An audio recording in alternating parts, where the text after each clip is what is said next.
make an interview with you regarding our final requirements for our FTC2 course. I was tasked to make an interview with a professional teacher. May I ask your name, ma'am? So I'm Gladys Claire J. Bamanswa, 34 years of age, and currently staying at my grandma's place at Marantugud, Lanao del Norte. So, ma'am, how long have you been teaching? Formerly, I have been teaching, I have a span of 2 years in teaching in private.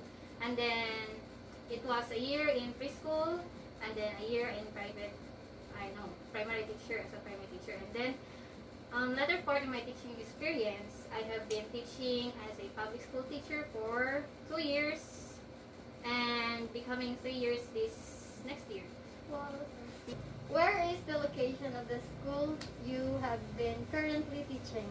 Okay, so I got this lifetime opportunity way back 2018, and I was assigned here directly at Kakay Winabor Elementary School. Ma'am, may I ask your teaching styles?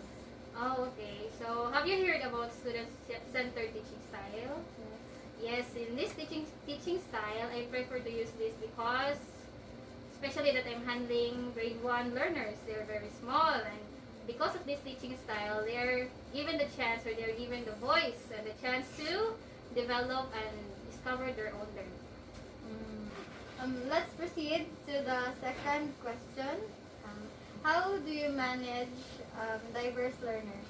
Okay, for me, the most appropriate way to manage or to cope up with diverse learners is through applying differentiated instruction. So have you heard about differentiated instruction? Yeah. So differentiated instruction, it is where teachers are given the chance to observe and understand the similarities and differences of among the learners, and then she can use this as a tool to plan instruction.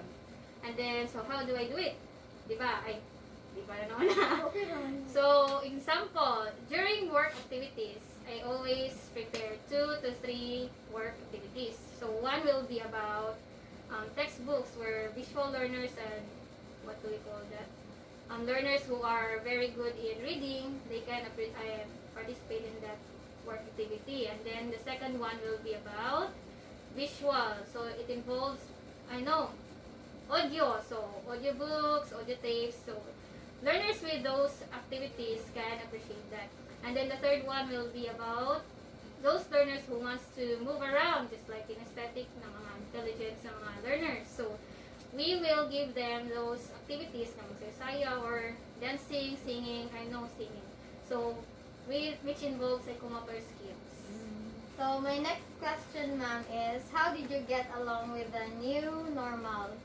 Okay, so as of this moment, we could really say that it is a big shift from our usual doings before. So before, the learner-teacher instruction, it turns out to be the learner-module instruction.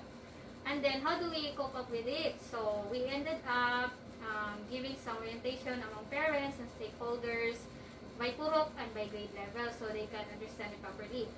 And then we did some dry run. So before the start of the class, so we have dry run for us to know or to identify the issues that have to be addressed. So we do really hope that children or the pupils will really sink it into their mind that in this time of pandemic, we should be hand in hand, nabangan. So next question is, what are the ways of enhancing or improving education for you? Okay, for me, so when we say enhancing education, so it is about the achievement of the pupils.